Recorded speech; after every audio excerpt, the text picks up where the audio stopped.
Depuis le 1er janvier 2018, l'IFI, l'impôt sur la fortune immobilière, remplace l'ISF.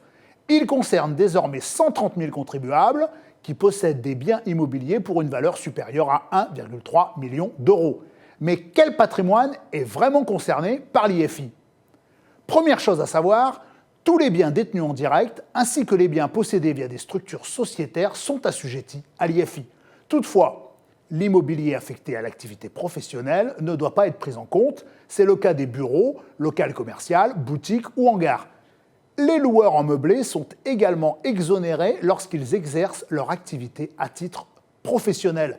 Un abattement de 30% est réservé à la résidence principale et d'autres exonérations existent. Par exemple, vous n'avez pas à déclarer les biens immobiliers détenus par le biais d'une société dont vous détenez moins de 10% du capital. Comme pour l'ISF, seuls les crédits obtenus pour financer des biens imposables réduisent l'assiette taxable. Les prêts immobiliers sont pris en compte à hauteur du capital restant dû au 1er janvier de l'année d'imposition. Pour les emprunts in fine, ceux où on ne rembourse le capital emprunté qu'à la dernière échéance du crédit, le contribuable ne peut plus déduire chaque année la totalité du capital restant dû, comme c'était le cas autrefois avec l'ISF. Pour calculer la part déductible, il faut pratiquer un amortissement linéaire théorique sur la durée de l'emprunt.